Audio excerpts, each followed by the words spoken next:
Assalamualaikum teman-teman. Kali ini aku ingin menjelaskan tentang alat instrumentasi berupa real-time PCR dan gel-based.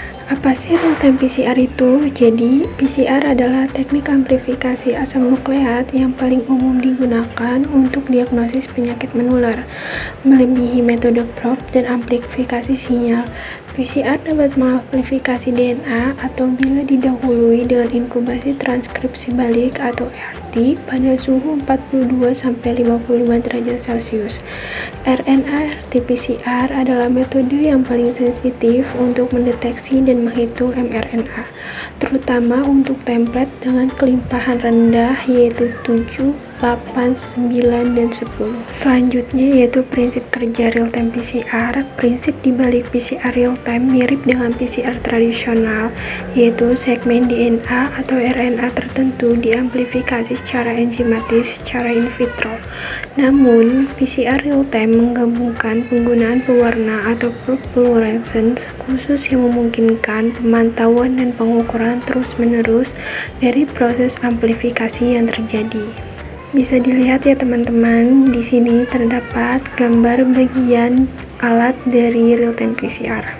Selanjutnya yaitu fungsi bagian alat real-time PCR. Yang pertama ada heating block, mengatur pemanasan suhu suatu sampel secara cepat, terkontrol dan juga secara konsisten. Yang kedua upper lid untuk memberikan perlindungan dan mencegah kontaminasi silang antar sampel.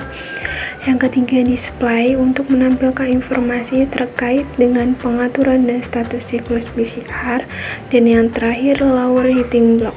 Bagian lower heating block pada alat RT-PCR berfungsi untuk memberikan panas pada sampel yang ditempatkan di dalam tabung reaksi.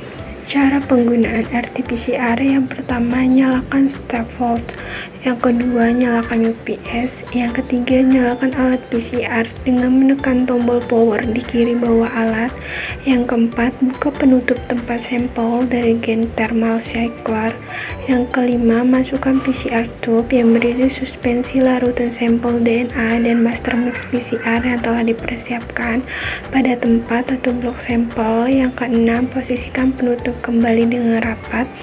Yang ketujuh, pada tampilan menu utama, pilih jenis user dengan masuk pada menu user dan cari user yang telah berisi metode yang diinginkan menggunakan tombol navigasi lalu tekan escape. Yang ke-8, jika belum ada jenis user yang memiliki metode sesuai yang diinginkan, maka metode dapat dibuat pada user yang telah tersedia dengan masuk pada menu create pada tampilan menu utama. Yang ke-9, selanjutnya metode dibuat dan menggunakan tombol navigasi dan angka yang tersedia, mulai dari jumlah siklus, suhu, dan waktu pada tiap proses, denaturasi, annealing ekstensi, serta suhu dan waktu final ekstensinya. Tekan tombol menu store terlebih dahulu untuk menyimpan metode yang telah disetting atau langsung memulai proses dengan menekan tombol menu start. Yang ke-10, setelah penentuan metode yang digunakan selesai, tekan tombol menu start. 11, masukkan volume reaksi yang sesuai dengan volume sampel pada PCR tube yang dimasukkan ke blok sampel. 12, tekan tombol menu start untuk memulai rangkaian program PCR tersebut. 13, setelah semua proses selesai, tekan tombol stop untuk menghentikan proses. 14, buka penutup tempat sampel dari gen thermal cycler. Yang ke-15, keluarkan semua PCR tube tersebut dan posisikan penutup kembali dengan rapat. Yang ke-16, matikan alat PCR. 17, matikan UPS. Dan yang terakhir, matikan step volt. Selanjutnya yaitu kalibrasi. Caranya memperoleh seri spektrum atau set kalibrasi atau set training. Tahap 1, spektrum UV dari 20 sampel di scanning pada 200 lambda. Matriks sama dengan X sama dengan 20 X kali 200. Tahap 2, menjalankan PCR terhadap spektrum diperoleh matriks core downloading T dan P. Menentukan jumlah PC dan dibantu dengan perkiraan jumlah senyawa dalam campuran. Bila diduga 10 PCR atau AKU, ukuran matriks T 20 dikali 10 P 10 kali 200 secara statistika leave one out atau LOO cross validation. Tahap ketiga, regresi, transformasi atau rotasi dalam hal kalibrasi menentukan hubungan antara skor dengan konsentrasi yang sebenarnya dari masing senyawa. Si sama dengan TR ada 10 psi, Si sama dengan TR 1 plus 2 akar 2 titik-titik plus 10 dapatkan Si dan T diketahui R sama dengan T plus Si. Bila senyawa banyak didapatkan Si dalam matriks sama dengan T per E. Troubleshooting real-time PCR. Yang pertama, tidak ada template di PCR. Penyebab sepele tidak adanya sinyal di PCR selalu periksa kembali. Yang kedua, ada inhibitor di PCR, misalnya garam, SDS, fenol, jaringan atau cairan tanaman dan manusia. Solusi sebaiknya gunakan aditif atau BSA, DMSO, betain, dan lain-lain. Opsi selanjutnya adalah penggunaan kontrol positif internal yang dapat memeriksa kebenaran PCR. Yang ketiga, ada masalah dengan kualitas atau desain probe. Yang keempat, ada masalah dengan pengoptimalan profil thermal. Terakhir yaitu pembacaan data real-time PCR. Hasil real-time PCR dinyatakan dalam nilai cycle threshold atau CT, yaitu nilai yang menunjukkan jumlah siklus yang dibutuhkan hingga sinyal fluorescence melewati ambang yang menandakan terdeteksinya DNA target. Nilai CT pada semua sampel dalam penelitian ini dinyatakan dalam rata-rata plus standar deviasi. Konsentrasi terkecil yang terdeteksi pada semua pengulangan duplo dinyatakan sebagai LOD atau persen B per B. Masuk ke bagian PCR gel base, yaitu elektroforesis. Prinsip kerja elektroforesis itu sendiri merupakan teknik untuk memisahkan fragmen DNA berdasarkan atas ukuran atau berat molekul dan struktur fisik molekulnya.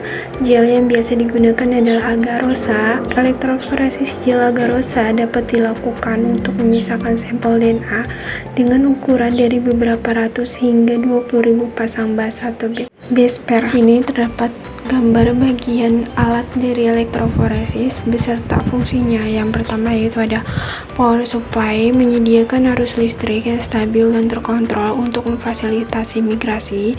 Yang kedua, chamber yang merupakan medium tempat berlangsungnya. Yang ketiga, loading die berfungsi sebagai pemberat untuk memasukkan DNA ke dalam well agar bisa tenggelam ke dalam well. Yang keempat, tank buffer berisi buffer untuk menjaga kondisi pH, serta karena ada ion-ionnya tentu memungkinkan adanya aliran listrik. Kelima, elektroda berfungsi memisahkan molekul berdasarkan muatannya. Yang keenam, comb atau sisir yang membentuk well atau sumur pada gel agaros. Yang ketujuh, gel terbuat dari agaros atau bahan lainnya. Agaros yang biasa dipakai bisa diatur besar kecil porinya dengan menentukan konsentrasi. Yang ke-8, gel red adalah senyawa interkalator DNA yang mengikat pada basa nitrogen DNA. Selanjutnya yaitu penggunaan alat elektroforesis, yaitu yang pertama, bila gel sudah beku, lepaskan comb secara hati-hati. Letakkan gel di dalam elektroforesis tank yang sudah berisi larutan 1 kali TBF. Perhatikan cara meletakkannya. Elektroforesis tank dapat diisi dengan 3 casting gel. Tambahkan larutan 1 kali TBI secukupnya sampai gel-gel terbenam seluruhnya. Untuk mewarnai DNA buah, tambahkan 100 mikroliter pewarna DNA atau kristal violet dalam 20% gliserol pada DNA yang disimpan dari minggu yang lalu di tabung mikrosentrifuge. Gunakan mikropipet untuk menghisap 20 mikroliter sampel DNA buah dan secara hati-hati masukkan ke dalam well atau sumur. Pada saat memasukkannya, pastikan ujung dari tip sudah sedikit masuk pada lubang well gel elektroforesis. Catat posisi dan urutan sampel pada halaman. Yang keenam, untuk mewarnai DNA manusia, campur 10 mikroliter DNA dari sel epitelial dengan 10 mikroliter pewarna DNA di atas parafilm dan langsung masukkan semuanya 20 mikroliter ke sumur gel. Kemudian dengan parafilm baru lagi, campur 10 mikroliter DNA dari sel darah dengan 10 mikroliter pewarna DNA di atas parafilm dan langsung masukkan semuanya 20 mikroliter ke sumur gel. Catat posisi dan urutan sampel. Nyalakan mesin elektroforesis selama 30 menit dengan tegangan 90 volt. Sampel-sampelnya akan mulai bergerak ke katot metode DNA bermuatan negatif, matikan mesin elektroforesis secara sempurna dengan sangat hati-hati, keluarkan gel dan letakkan pada tray yang disediakan. Gambarkan pada halaman hasil yang diperoleh, pindahkan ke alat UV reader supaya hasilnya lebih jelas lagi. Kalibrasi alat elektroforesis. Kalibrasi alat, sesuaikan pengaturan alat berdasarkan hasil analisis dan kurva kalibrasi. Periksa apakah hasil kalibrasi sesuai dengan standar yang diketahui. Dokumentasikan hasil kalibrasi, catat hasil kalibrasi dan atur ulang alat jika diperlukan. Pastikan prosedur kalibrasi diulang secara berkala. Troubleshooting alat elektroforesis. Tidak ada arus listrik, pastikan sumber listrik terhubung dengan baik dan periksa kabel serta konektor untuk memastikan tidak ada yang rusak. Pemanasan berlebihan. Jika unit elektroforesis terlalu panas, cek pendingin atau heatsink untuk memastikan tidak ada hambatan yang menghalangi pendinginan yang efektif. Pita tidak bergerak, periksa tangki elektroforesis dan pastikan buffer elektroforesis ada di dalam jumlah yang cukup. Pastikan elektroforesis berjalan dengan parameter tegangan dan waktu yang benar. Hasil elektroforesis tidak sesuai, pastikan sampel dimasukkan dengan benar dan periksa konsentrasi buffer elektroforesis. Perhatikan ukuran gel dan kondisi pemisahan. Selanjutnya yaitu pembacaan data. Cara membaca hasil elektroforesis adalah dengan membandingkan DNA sampel dan DNA size standar. Seperti pada gambar di samping, pada well 1 diketahui ada 8 band dengan panjang DNA yang sudah diketahui. Jika ingin mengetahui panjang DNA yang berada di well 2, kita harus memperkirakannya. Misalnya pada well 1 band 1 panjangnya sekitar 2 dan di well 1 band 2 panjangnya sekitar 6,5. Lalu lihat pada well 2 band 1 panjang DNA-nya berada di antara 2 dan 6,5. Maka dari itu diperkirakan panjang DNA-nya sepanjang di elektroforesis tidak bisa memberikan panjang DNA yang pasti, tetapi hanya bisa memperkirakan dengan melihat DNA size standarnya.